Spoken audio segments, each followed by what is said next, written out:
కేసీఆర్ ప్రభుత్వ వ్యతిరేక విధానాల వల్ల తెలంగాణ ప్రజలు విసిగి వేశారని, కాంగ్రెస్ పార్టీకి పట్టం కట్టారని, కాంగ్రెస్ పార్టీ అన్ని వర్గాల ప్రజల అభ్యున్నతి కోసం కృషి చేయాలని కోరుతూ కరీంనగర్ కు చెందిన ఓ ఫోటోగ్రాఫర్ వినూత్నంగా కరీంనగర్ నుండి హైదరాబాద్ కు సైకిల్ యాత్ర చేపట్టాడు.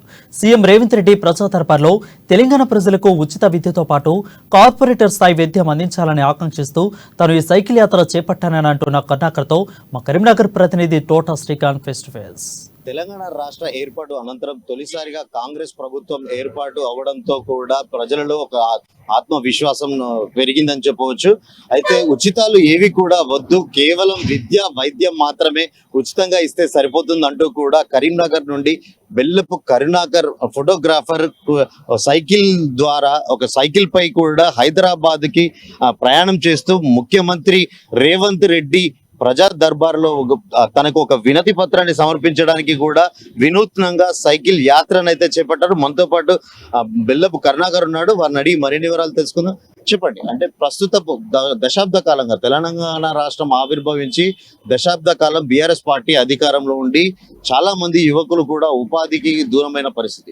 ఇప్పుడు కాంగ్రెస్ పార్టీ అధికారంలోకి వచ్చిన తర్వాత ఎలాంటి మార్పు కోరుకుంటున్నారు?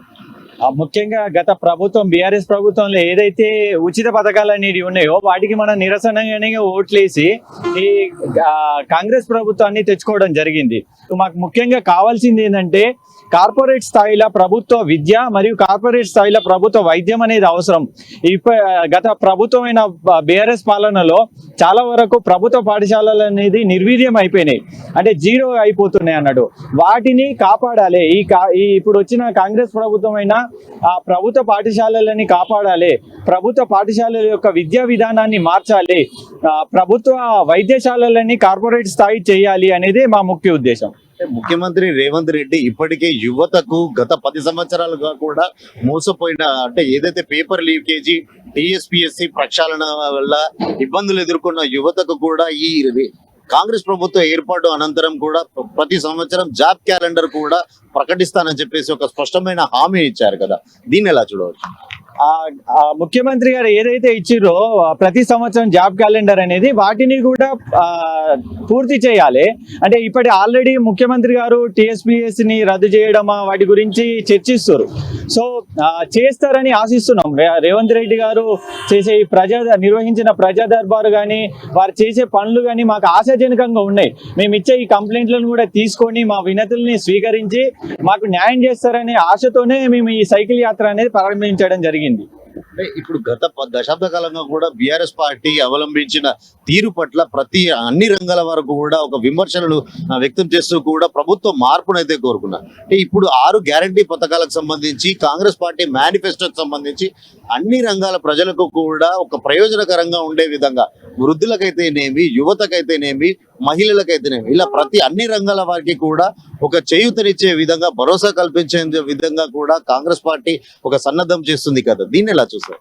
యాక్చువల్లీ మీరు ఏదైతే అన్నారో 6 గ్యారెంటీలు మొన్న ప్రవేశపెట్టిన మహాలక్ష్మి ఉచిత బస్సు అనేది మహిళలకు ఉచిత బస్సు అనేది అవసరం లేదు, అంటే అందరికి అవసరం లేదు. దాన్ని కొన్ని నిబంధనలు చేర్చాలి. ముఖ్యంగా అంటే పెన్షన్ తీసుకునే వృద్ధులపై కూడా ఇప్పటికే రవాణా శాఖ మంత్రి కూడా ప్రకటించారు. దీనిపై కసరత్తు జరుగుతుంది.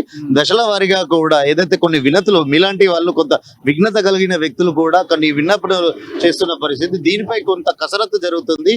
దాన్ని కూడా సమీక్షిస్తామని ఇప్పటికే ప్రకటించిన విషయం. అవును, అంటే రాష్ట్ర ప్రభుత్వం ఏదైతే ప్రకటించిందో దానికి అంటే మాకు తెలిసిన విధంగా మేము నిబంధనలు అయితే చెప్తున్నాము.